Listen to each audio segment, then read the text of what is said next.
Selamat pagi jemaat yang dikasihi Tuhan. Warta Minggu 22 November 2020. Yang pertama ucapan terima kasih. Mewakili segenap majelis jemaat dan jemaat GKI Gurah, kami mengucapkan terima kasih atas pelayanan Penatua Mario Gunawan dari GKI Kediri pada kebaktian umum hari ini. Semoga Tuhan memberkati. Yang kedua, rapat kerja BPMK GKI Kelas Bojonegoro. BPMK GKI Kelas Bojonegoro akan mengadakan rapat kerja yang dilaksanakan secara daring atau online pada hari tanggal Senin 23 November 2020 pada pukul 19.00 WIB. Adapun majelis jemaat GKI Gurah yang akan mengikuti yaitu Penatua Lim Hakliang dan Penatua Yohana Elianti. Mohon dukungan doa dari segenap jemaat. Yang ketiga, HUT GKI Gurah. Dalam rangka hari ulang tahun GKI Gurah dengan tema menolong sesuai kemampuan yang diambil dari Galatia 6 ayat 2, maka panitia gerejawi mengajak segenap jemaat untuk memberikan persembahan berupa sabun mandi dan sabun cuci yang kemudian dibentuk paket dan dibagikan kepada tetangga sekitar gereja. Pengumpulan terakhir pada hari ini yaitu pada Minggu 22 November 2020. Terima kasih atas perhatian dan partisipasi dari seluruh jemaat dan anggota simpatisan. Yang keempat, Badan Pelayanan GKI Gurah. Bagi pengurus Badan Pelayanan GKI Gurah, komisi-komisi dimohon agar segera menyusun program kerja tahun 2021 dan evaluasi tahun 2020. Diingatkan kepada segenap pengurus Badan Pelayanan agar segera mempersiapkannya dengan baik. Yang kelima, pengumpulan dana untuk pembelian mixer GKI Gurah. Seperti yang sudah diwartakan beberapa minggu terakhir ini, GKI Gurah akan mengumpulkan dana untuk pembelian mixer yang diperkirakan sejumlah 30 juta rupiah. Oleh karena itu Bapak Ibu dan jemaat sekalian diundang untuk berpartisipasi dengan memberikan persembahan untuk pembelian mixer GKI Gurah. Kiranya Tuhan memberkati kita semua. Sekarang Bapak Ibu, saya mengajak Bapak Ibu untuk bersaat teduh sejenak.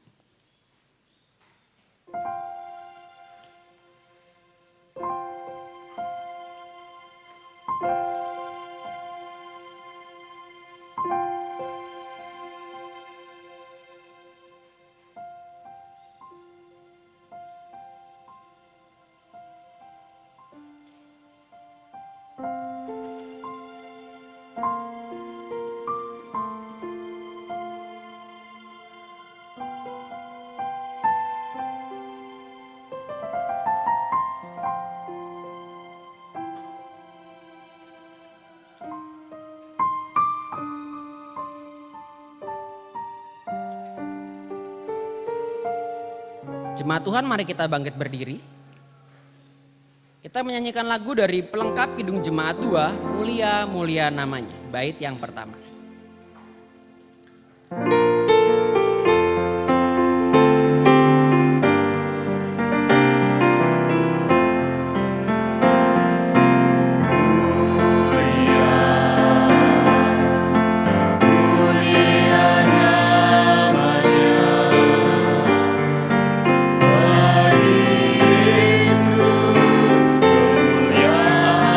Puji sembah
Bapak, Ibu, dan Saudara, kita mengawali ibadah ini dengan pengakuan bahwa ibadah ini berlangsung dalam nama Allah Bapa, Putra, dan Roh Kudus.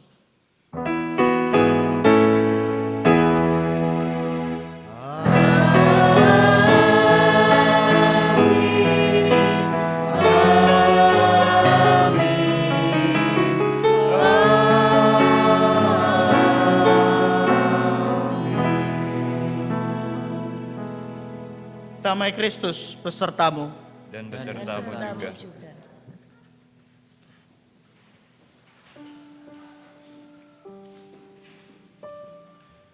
Selamat pagi Bapak, Ibu, dan Saudara. Selamat pagi. Kabar baik semua ya. Ini kali pertama saya ada di GKI Gura, dan karena itu saya bersyukur dapat berjumpa dan berkenalan dengan Bapak, Ibu, Saudara sekalian. Hari ini tema yang akan kita bicarakan bersama adalah Raja yang Menggembalakan. Ketika kita berbicara tentang kedudukan sebagai raja, biasanya ini hal yang sangat terhormat dan tinggi. Dan ketika menjadi seorang raja, maka seseorang dapat melakukan apa saja yang dikehendaki, yang dimaui. Namun demikian ketika Yesus hadir dalam dunia sebagai seorang raja, ia tidak melakukan apa yang dilakukan oleh raja pada umumnya. Ia hadir sebagai raja yang melayani. Ia hadir sebagai raja yang menggembalakan. Dan itulah kenapa kita punya Tuhan yang begitu luar biasa, yang merendahkan dirinya dan mengajak setiap kita untuk juga merendahkan hati kita, melayani satu dengan yang lainnya. Kita pujikan bersama NKB 3, Terpujilah Allah.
Mari kita merendahkan hati di hadapan Tuhan, kita mengaku dosa-dosa dan kesalahan kita. Bapak, Ibu, dan Saudara diberikan kesempatan untuk mengaku dosa secara pribadi. Mari kita berdoa bersama.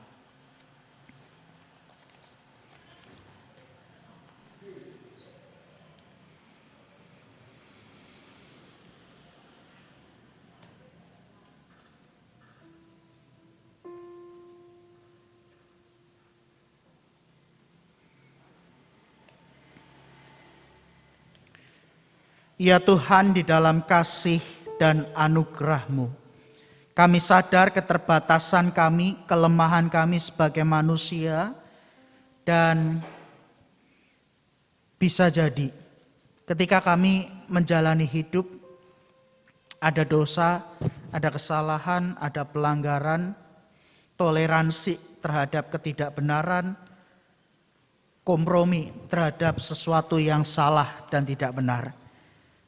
Tapi itulah kelemahan kami. Itulah keterbatasan kami. Dan oleh karena itu ya Tuhan, kami mengaku dosa di hadapan Tuhan. Kami memohon pengampunan dan pengasihan daripada-Mu, sehingga dosa dan pelanggaran kami diampuni dan dihapuskan. Tapi biarlah doa pengakuan dosa ini tidak sekedar menjadi rutinitas, formalitas, atau bahkan menjadi alasan untuk kami terus-menerus melakukan dosa yang sama. Tapi biarlah ketika kami bersama mengaku dosa, ini juga menjadi komitmen kami untuk memperbaharui kehidupan kami. Untuk kami bersama mengambil sebuah komitmen untuk hidup di jalan kebenaran. Untuk hidup dan melakukan apa yang dimau oleh Tuhan. Karena itu anugerah pengampunan dan pengasihan-Mu itulah yang akan menolong setiap kami untuk memulihkan kehidupan dan memperbaharui kehidupan setiap kami. Inilah doa pengakuan dosa kami ya Tuhan, demi Kristus Yesus yang mengasihi dan mengampuni kami. Kami berdoa. Amin. Tuhan Allah, janganlah.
Jemaat diundang untuk berdiri. Bagi setiap kita yang dengan segala kerendahan hati mengaku dosa dan berkomitmen untuk memperbarui hidup, dengarkanlah berita anugerah dari Tuhan, diambil dari 1 Yohanes pasal yang pertama ayat yang ke-9. Jika kita mengaku dosa kita, maka Ia adalah setia dan adil, sehingga Ia akan mengampuni segala dosa kita dan menyucikan kita dari segala kejahatan. Demikianlah berita anugerah dari Tuhan. Syukur kepada Allah. Mari kita menyapa kanan kiri kita sampaikan damai Tuhan besertamu.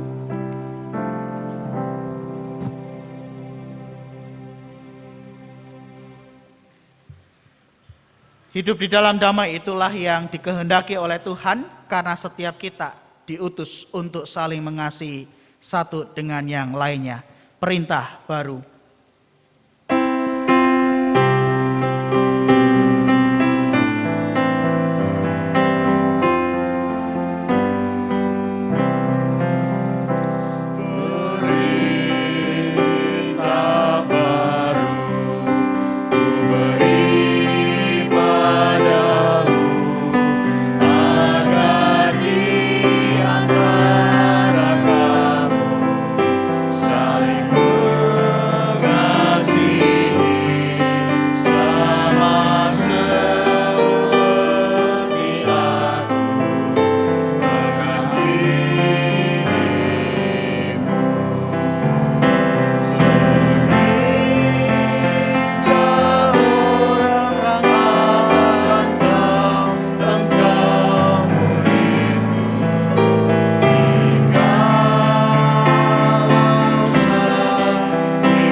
Mari kita bersama memohon pertolongan Roh Kudus untuk memimpin dan menuntun kita di dalam pembacaan firman Tuhan.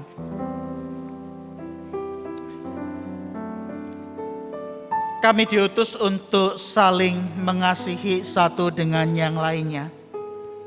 Dan perintah itu kami tahu dan kami temukan di dalam firman Tuhan. Dan sebentar lagi kami akan bersama membuka Alkitab kami. Kami akan membacanya, kami akan mendengarkannya, dan kami juga akan merenungkannya. Roh Kudus yang menolong kami di dalam kami membaca, mendengarkan, dan merenungkan firman Tuhan. Tapi kiranya Roh Kudus jugalah yang akan memampukan kami untuk menjadi pelaku-pelaku dari firman Tuhan. Bersabdalah ya Tuhan, kami siap untuk mendengarkannya. Demi Kristus Yesus kami berdoa dan memohon. Amin. Injil Tuhan Yesus Kristus menurut Injil Matius pasal yang ke-25 ayat 31 sampai 46. Injil Matius pasal 25 ayat 31 sampai 46.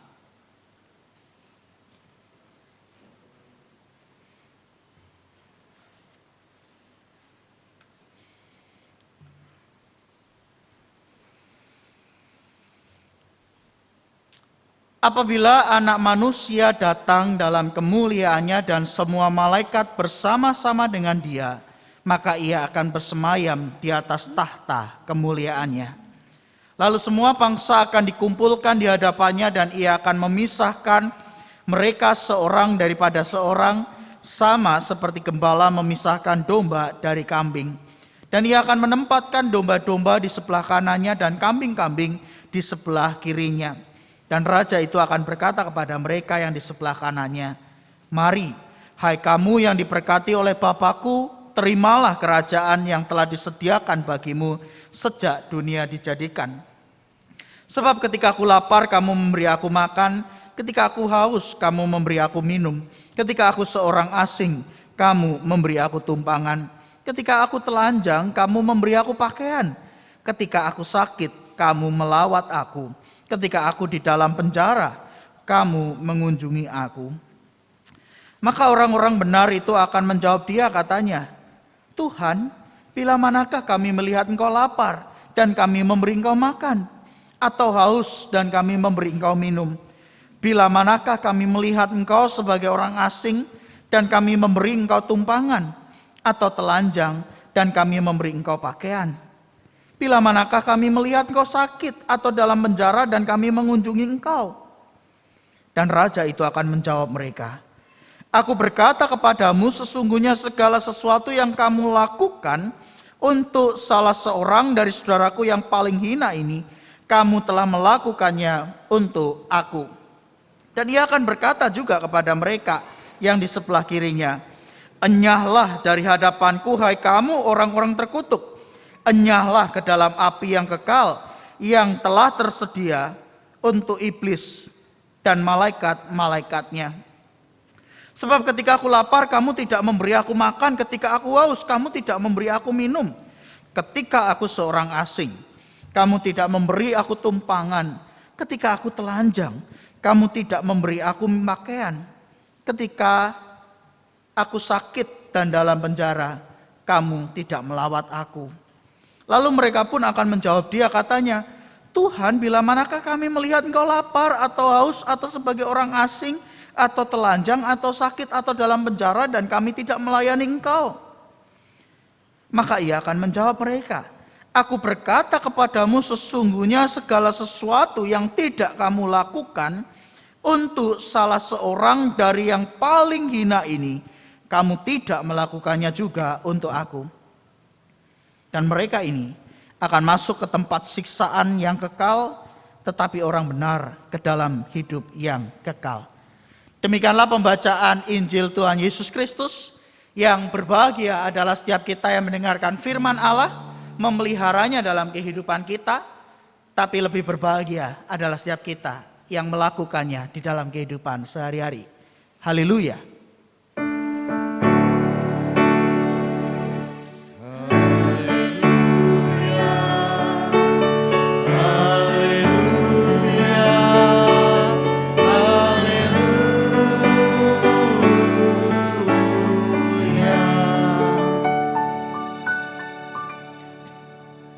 raja yang menggembalakan. Bapak, Ibu, dan Saudara, minggu ini disebut sebagai perayaan Minggu Kristus Raja. Dan di dalam tahun liturgi, minggu ini adalah minggu terakhir sebelum kita memasuki minggu Advent minggu depan. Karena itu, stola yang kita pakai hari ini adalah warna putih. Karena kita merayakan Kristus Raja, dan minggu ini mau mengingatkan kita tentang parousia, pengharapan akan kedatangan Kristus kembali di akhir zaman sebagai Raja yang akan menghakimi. Itulah kenapa stola kita warna putih, karena berbicara tentang kemuliaan Kristus sebagai Raja. Dan besok minggu depan kita akan memasuki masa Advent, masa yang ditunggu-tunggu karena akan Natalan, ya. Oleh karena itu Bapak, Ibu, dan Saudara, di minggu ini sebenarnya saya mau mengajak kita berefleksi sebuah pertanyaan sederhana. Ketika kita ada di dalam masa penantian, di dalam masa pengharapan akan kedatangan Kristus kembali sebagai seorang Raja, maka ketika waktu itu akan tiba, dan pada saatnya tiba, kita ada di hadapan pengadilan Kristus sebagai Raja dalam penghakiman terakhir. Lalu di hadapan Kristus Sang Raja itulah Ia berkata pada kita, "Enyahlah dari hadapanku, hai kamu orang-orang yang terkutuk. Enyahlah ke dalam api yang kekal." Kalau kita ada di depan pengadilan Kristus di akhir zaman, dengan harapan kita bisa masuk ke dalam kerajaan surga, tapi Kristus berkata pada kita, "Enyahlah hai kamu orang-orang terkutuk, masuklah ke dalam api yang kekal." Apa perasaan Bapak, Ibu, dan Saudara? Apa perasaan Bapak, Ibu, dan Saudara ketika dengan yakin masuk dalam kerajaan surga, tapi kemudian kita ditolak? Mungkin reaksi pertama kita akan berkata, "Loh Tuhan, kok bisa begitu? Aku loh sudah rajin ke gereja. Saat teduh tidak pernah bolong. Semua pelayanan kalau bisa tak lakukan, tak lakukan. Disuruh apa aja ya mau. Saya kurang opo neh." Seolah kita merasa bahwa kita sudah melakukan yang benar, tapi bisa jadi itu tidak dikehendaki oleh Tuhan. Mengapa? Di dalam bacaan Injil kita hari ini yang merujuk pada Yesus yang disebut sebagai Anak Manusia, Raja yang akan datang di dalam kemuliaannya untuk menjadi hakim yang menegakkan keadilan Allah dan menyatakan sukacita bagi orang-orang yang dikehendakinya, kita melihat ada dua kelompok. Kelompok pertama adalah kelompok yang dibenarkan, diselamatkan, diterima, dan diizinkan masuk ke dalam kerajaan surga. Dan sedangkan kelompok kedua adalah mereka yang ditolak dan dihukum. Dan di dalam bacaan ini, acuan atau ukuran yang dipakai Sang Raja tidak didasarkan pada pencapaian seseorang.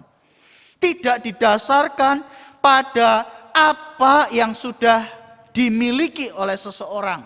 Tidak didasarkan pada prestasi seseorang. Acuan yang dipakai oleh Sang Raja ialah apa yang sudah dilakukan yang sesuai dengan kehendak Sang Raja. Dan Sang Raja menetapkan sebuah ukuran bagi mereka yang layak masuk ke dalam kerajaannya. Di ayat 35 dan 36, Sang Raja katakan, "Ketika aku lapar, engkau memberi aku makan. Ketika aku haus, engkau memberi aku minum. Ketika aku orang asing, kamu memberi aku tumpangan. Ketika aku telanjang, kamu kasih aku pakaian. Ketika aku dalam penjara, ketika aku sakit, kamu melawat dan mengunjungi aku." Dengan kata lain, ukuran atau acuan yang dipakai oleh Sang Raja jelas. Mereka yang dinyatakan layak untuk masuk ke dalam kerajaan surga adalah mereka yang tidak hidup untuk dirinya sendiri. mereka yang tidak egosentris, mereka yang tidak individualistis, melainkan mereka yang bersedia hidup berbagi kehidupan dengan sesamanya. Bahkan lebih menarik dalam bacaan ini, Sang Raja katakan di ayat 40 dan 45, bahwa setiap apa yang dilakukan bagi saudaraku yang paling hina ini, kamu melakukannya untuk aku. Jika Sang Raja adalah Yesus yang akan datang di dalam kemuliaannya, bukankah ini mau menegaskan Yesus Sang Raja mulia itu menempatkan dirinya, mengambil rupa sebagai orang yang paling hina. Ia ada dalam wajah orang-orang yang paling hina. Orang-orang yang selama ini dikucilkan, diabaikan, dilupakan, bahkan mungkin disingkirkan. Ia menjadi seorang raja yang menegakkan keadilan di dalam bentuk apa? Kepedulian bagi mereka yang tersisihkan. Ia menjadi gembala yang mengasihi dan mencari domba-dombanya yang lemah dan tersesat. Dan ia mau mengajak setiap kita juga untuk mengingat dan menolong sesama kita. Mengasihi dan peduli pada mereka yang selama ini tersisihkan dan terpinggirkan. Dan menghadirkan wajah Kristus yang penuh cinta kasih itu pada semua orang yang ada di sekitar kita. Dengan alasan satu, sebab semua orang layak untuk dikasihi dan mendapat kasih Allah. Mudah? Tidak mudah Bapak Ibu. Karena kadangkala kita abai dengan kehadiran orang-orang di sekitar kita. Kita sibuk dengan apa yang ada di dalam genggaman kita. Kita sibuk dengan segala pekerjaan dan rutinitas yang kita lakukan.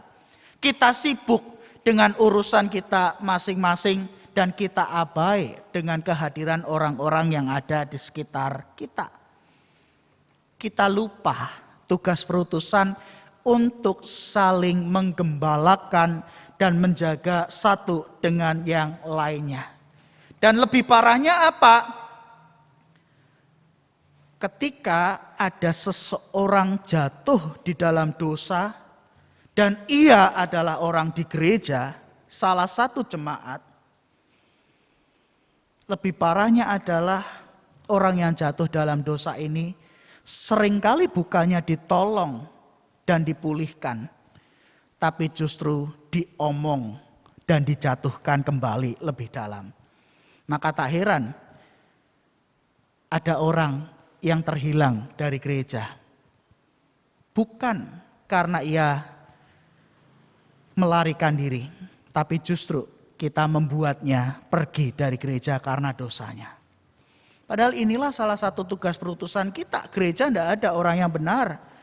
Gereja adalah kumpulan orang berdosa yang dibenarkan oleh Allah untuk saling menjaga dan saling menggembalakan satu sama lainnya. Dan dari kisah ini kita belajar satu poin penting Bapak Ibu. Ketika Yesus menempatkan dirinya mewakili kelompok orang yang paling hina, ia sedang menunjukkan karakter utama seorang gembala. Gembala yang tidak hanya memperhatikan kumpulan domba-domba yang gemuk, tapi juga peduli terhadap kumpulan kawanan domba yang tak terurus. Gembala yang tidak hanya menjaga kawanan domba yang merumput di padang, tapi gembala yang bersedia mencari domba yang hilang dan tersesat. Gembala yang tidak hanya berpikir untuk menyelamatkan dirinya sendiri ketika ada ancaman, tapi justru memberikan dirinya untuk melindungi domba-domba yang dijaganya. Dan itulah Yesus, Sang Raja dan Gembala Agung kita bagi setiap kita, domba-dombanya. Dan ketika kita mengimani Yesus sebagai Raja dan Gembala Agung kita, maka kita sadar tugas perutusan kita juga sebagai domba-domba yang saling menggembalakan dan menjaga. Kenapa saya katakan kita adalah domba-domba yang diutus untuk saling menjaga dan mengembalakan, karena di dalam penghayatan GKI, Gembala Agung itu cuma satu, Yesus Kristus. Di dalam pemahaman GKI, Gembala Agung itu cuma satu, Yesus Kristus. Setiap kita, apapun jabatannya hari ini, baik pendeta, penatua, pengurus badan pelayanan, jemaat maupun simpatisan, kita itu cuma domba-dombanya Kristus yang digembalakan oleh Gembala Agung kita, yaitu Tuhan Yesus Kristus. Itulah kenapa Bapak Ibu, kalau di GKI ada pendeta atau penatua yang salah, menyimpang, keliru, bisa digembalakan khusus. Betul ya Pak Budi? Nah, betul ya Seta? Nah, bisa digembalakan khusus, artinya apa? Sekalipun majelis jemaat dianggap sebagai gembala jemaat, tapi rupanya gembala jemaat ini masih bisa digembalakan juga secara khusus ketika mereka keliru dan menyimpang. Sebaliknya Bapak Ibu dan Saudara, ketika ada jemaat yang nakal, yang jalannya salah, jangan sampai lalu tersinggung ketika diingatkan oleh majelis jemaat, ketika diingatkan oleh Pak Budi atau Pak Zeta atau Bu Tutut atau setiap anggota majelis jemaat yang lain. Karena apa? Inilah tugas yang dipercayakan Yesus pada kita sebagai domba-dombanya, untuk menjaga, untuk menggembalakan, untuk saling mengasihi satu sama lainnya. Dan upaya untuk saling mengembalakan inilah tanggung jawab kita bersama yang tidak dibebankan pada orang-orang tertentu saja. Bukan hanya tugas pendeta, bukan hanya tugas penatua, bukan hanya tugas pengurus badan pelayanan, bukan hanya tugas seksi pemerhati kalau ada atau seksi perlawatan. Tapi ini tugas kita semua untuk saling mengembalakan satu dengan yang lainnya. Supaya apa?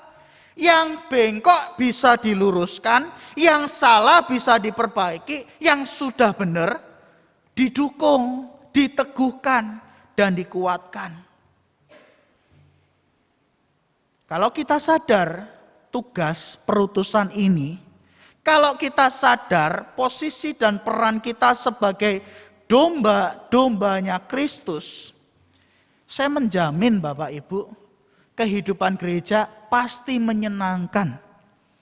Bapak Ibu datang ke gereja pasti dengan sukacita, dengan bahagia. Walaupun tentu ada gesekan, ada konflik yang tidak bisa dihindari.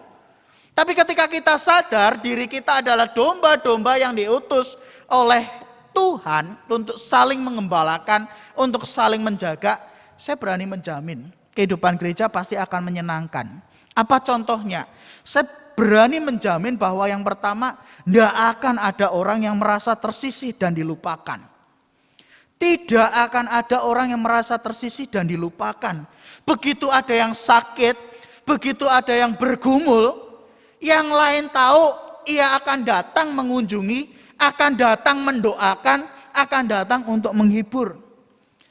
Ketika ada orang asing duduk di sebelah kanan ataupun kiri kita, baru datang ke gereja, yang di dekatnya, di sekitarnya memperkenalkan diri, menyapa, supaya orang asing ini merasa bahwa ini pun adalah rumah, home-nya, tempat di mana ia disambut dan diterima. Kalau ada yang membutuhkan pertolongan, ulurkan tangan bagi mereka. Ini kan hal-hal sederhana yang bisa kita lakukan tanpa harus menunggu pendeta datang, penatua datang, pengurus badan pelayanan datang. Kalau ada orang sakit, lapor kepada pendeta, kepada penatua, iya. Tapi sebelum itu kan kita bisa juga untuk mengunjungi mereka. Ini hal sederhana loh Bapak Ibu. Tapi kalau hal sederhana saja sulit untuk dilakukan, padahal ini adalah tugas yang dipercayakan Tuhan pada setiap kita untuk saling menjaga dan mengasihi, apalagi hal-hal yang jauh lebih besar. Hal yang kedua, saya berani menjamin juga tidak akan ada orang yang merasa dihakimi atau dikucilkan. Mengapa? Ketika ada orang yang berbuat kesalahan, maka Yesus sudah mengajarkan metode yang bisa dilakukan. Bicara empat mata. Kalau bicara empat mata tidak bisa, ajak satu orang sebagai saksi. Tetap tidak bisa, baru dibawa kepada sidang jemaat. Ada prosesnya. Tapi yang terjadi sebenarnya biasanya kebalikan. Begitu ada orang yang terindikasi melakukan kesalahan, bukannya ditegur empat mata, tapi langsung banyak mata melihatnya karena kita nyebarin kejelekan seseorang. Dan ini terjadi tidak sedikit di gereja. Dan itulah yang kemudian membuat orang yang berbuat kesalahan tanpa dipermalukan, orang yang membuat kesalahan atau berdosa dia sudah malu. Tanpa dipermalukan.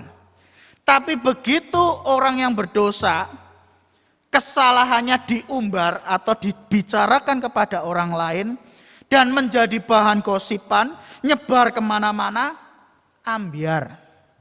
Kasusnya tidak akan selesai. Justru akan hilang dan semakin tersesat dari gereja. Maka ketika ada orang yang berbuat salah, berbuat berdosa, bukan berarti lalu kita kompromi terhadap kesalahan dan dosa, karena Tuhan sendiri tidak pernah kompromi terhadap dosa dan kesalahan. Tapi Tuhan mencari mereka yang berdosa untuk dipulihkan. Jadi ketika ada orang yang berbuat kesalahan dan berdosa, jangan buat mereka semakin hilang dari gereja. Tapi bantulah mereka untuk kembali merasakan pengampunan Kristus dan mereka menyesal dan mengalami pemulihan dalam kehidupan mereka. Dan saya juga menjamin ketika kita sadar bahwa setiap kita adalah domba-domba Kristus, maka di gereja tidak akan ada orang yang sombong dan congkak. Yang merasa bahwa bisa dan punya segalanya. Mengapa? Wong kita cuma domba-dombanya Kristus. Apa yang mau dibanggakan? Pelayanan kita, kekayaan kita, status kita, jabatan kita. Tidak ada yang bisa dibanggakan. Kecuali satu, bahwa kita menjadi domba-dombanya Tuhan Yesus. Karena itu sesungguhnya dalam sistem GKI tidak ada orang yang one man show. Satu orang yang tampil di panggung. Di GKI tidak ada yang namanya single fighter. Satu orang yang bertarung. Tinju-tinjuannya karo sopo, satu orang tok ya Bapak Ibu. Di GKI itu menganut sistem kolektif kolegial. Artinya apa? Setiap kita bersama-sama membangun gereja sebagai tubuh Kristus. Yang namanya tubuh, tidak mungkin tangan bergerak sendiri tanpa ada otak. Yang namanya tubuh, tidak mungkin otak ngomong melangkah, tapi kakinya tidak mau melangkah. Yang namanya tubuh, tidak mungkin kita mau makan, tapi kita tidak tahu makanannya itu masuk ke dalam mulut, telinga, atau hidung. Yang namanya tubuh saling bekerja sama. Dan itulah tugas kita untuk menjadi domba-domba Kristus. Jadi banggalah bukan karena bangga dengan segala pencapaian diri kita sendiri. Tapi banggalah ketika kita bisa melangkah bersama dengan yang lain untuk membangun tubuh Kristus. Kiranya Kristus Sang Raja dan Gembala Agung kita memampukan setiap kita domba-dombanya untuk saling menjaga, saling menopang, saling mengasihi, bahkan saling mengampuni ketika ada luka dan kekecewaan. Amin. Saat hening bagi kita semua. Bersama dengan umat Allah di berbagai tempat, mari kita mengikrarkan pengakuan iman rasuli demikian. Aku percaya kepada Allah, Bapa yang Maha Kuasa, Khalik langit dan bumi, dan kepada Yesus Kristus, anaknya yang tunggal Tuhan kita, yang dikandung dari Roh Kudus, lahir dari darah Maria, yang menderita sengsara, di bawah pemerintahan Pontius Pilatus, disalibkan, mati dan dikuburkan, turun dalam kerajaan maut. Pada hari yang ketiga, bangkit pula dari antara orang mati, naik ke surga, duduk sebelah kanan Allah, Bapa yang Maha Kuasa. Dan dari sana ia akan datang untuk menghakimi orang yang hidup dan yang mati. Aku percaya kepada Roh Kudus, gereja yang kudus dan am, persekutuan orang kudus, pengampunan dosa, kebangkitan orang mati, dan hidup yang kekal. Amin. Silakan duduk.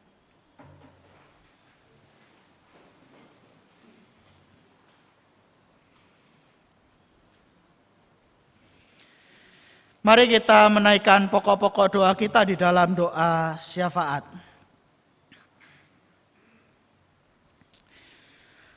Tuhan, terima kasih karena Engkau menjadikan kami domba-domba yang Engkau utus untuk saling menjaga dan mengembalakan satu dengan yang lainnya. Mampukanlah kami supaya sebagai gereja, sebagai domba-dombanya Kristus, kami hidup untuk saling menopang, saling menjaga, saling mengampuni, saling mengasihi, dan saling menopang. Supaya tugas panggilan dan perutusan ini boleh kami kerjakan bersama-sama, tidak hanya dibebankan pada satu ataupun sekelompok orang, melainkan setiap kami yang hadir, yang mengikuti ibadah, kami boleh melibatkan diri kami untuk bersama-sama di dalam karya pelayanan, persekutuan, dan kesaksian. Sebab inilah tugas perutusan kami ketika kami diutus sebagai domba-domba Kristus.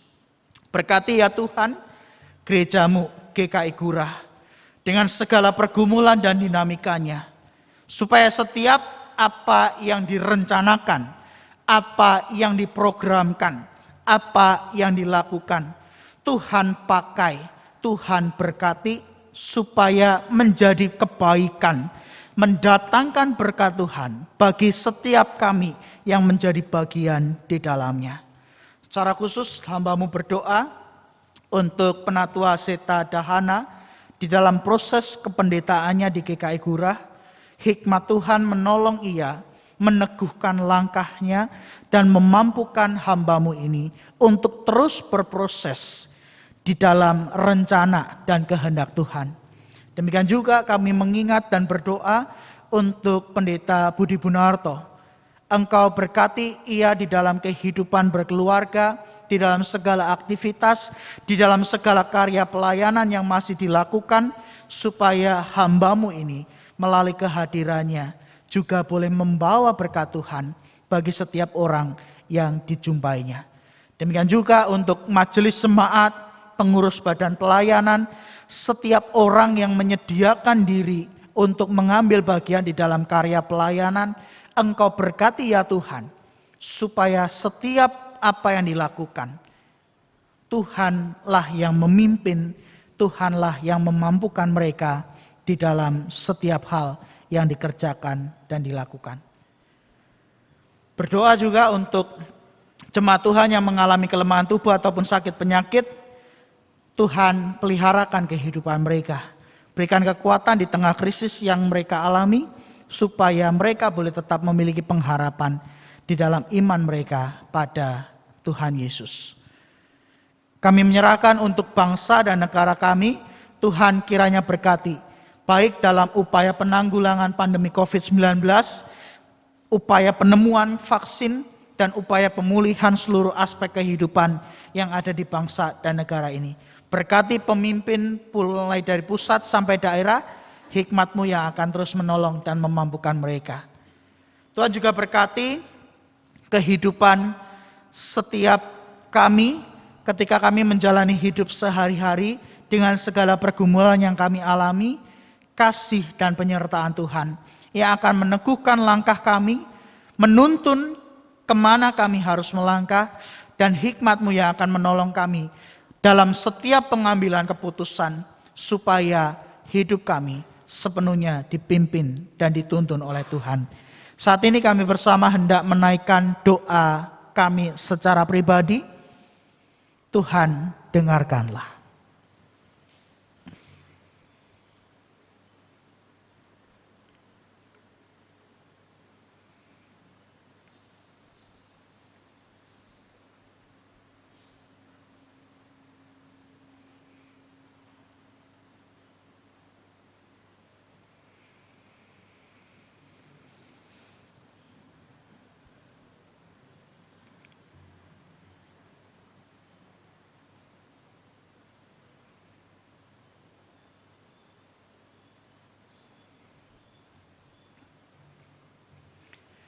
Inilah seru doa dan permohonan kami ya Tuhan. Kami berdoa hanya di dalam satu nama Tuhan Yesus Kristus yang mengajarkan kami berdoa yang akan kami nyanyikan bersama.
Marilah kita memberikan persembahan kepada Tuhan dengan berlandaskan firman-Nya yang berkata, Aku hendak bersyukur kepadamu ya Tuhan Allahku dengan segenap hatiku dan memuliakan nama-Mu untuk selama-lamanya. Mazmur 86 ayat yang ke-12. Dengan berdiri kita akan pujikan PKJ 153 ayatnya yang pertama. Dunia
Terima kasih Tuhan, Engkau memberikan kami kesempatan untuk memberikan persembahan kepadamu ya Tuhan. Engkau sudah mengasihi kami, Engkau mencurahkan berkat-berkat-Mu buat kami, dan saat ini pun kami boleh mengembalikan sedikit dari berkat-berkat yang Tuhan curahkan buat kami. Kami serahkan persembahan kami ini ke dalam tangan-Mu Tuhan, dan kami mohon kiranya Tuhan Yesus memimpin para tangan-tangan yang mengelola persembahan ini. Tuhan berikan roh takut akan Engkau, sehingga mereka dapat mengelola persembahan ini dengan baik untuk kemajuan gereja kami ini. Berkati para jemaat-Mu Tuhan yang telah memberikan persembahan, juga berkati jemaat-Mu yang lainnya, kiranya Tuhan Yesus senantiasa menyertai dan memberkati setiap jemaat-Mu yang ada. Di dalam nama Tuhan Yesus kami mengucap syukur. Haleluya. Amin.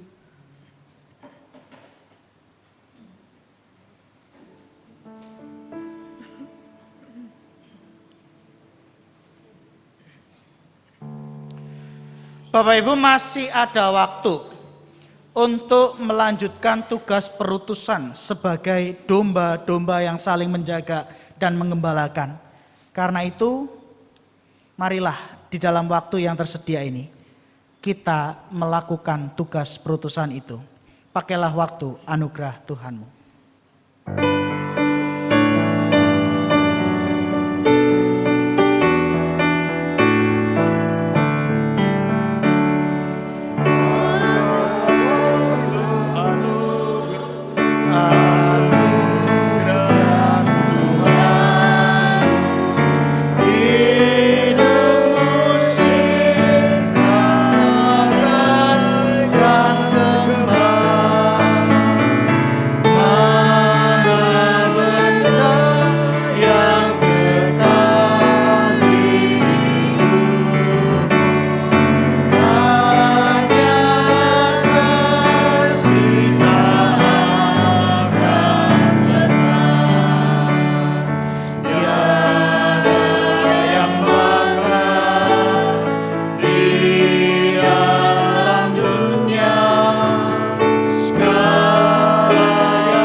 Bapak Ibu dan Saudara, ibadah kita di tempat ini sudah usai, tapi ingatlah bahwa kehidupan kita sehari-hari juga adalah ibadah yang harus kita persembahkan untuk kemuliaan nama Tuhan. Karena itu arahkanlah hatimu kepada Tuhan. Kami mengarahkan hati kami kepada Tuhan. Jadilah saksi Kristus, terpujilah Tuhan. Kini dan selamanya. Marilah kita menerima berkat-Nya. Tuhan memberkati kita, keluarga kita, pekerjaan kita, masa depan anak-anak dan cucu-cucu kita, dan setiap pergumulan kehidupan kita. Tuhan melindungi kita, menjauhkan dari segala yang jahat, yang buruk, dari segala macam mara bahaya. Tuhan menyinari kita dengan wajah-Nya dan memberi kita kasih karunia. Tuhan menghadapkan wajah-Nya kepada kita dan memberi kita damai sejahtera untuk menjalani tugas perutusan sebagai domba-domba yang saling menjaga dan mengembalakan dari hari yang sudah kita lalui hari ini sampai selama-lamanya. Amin.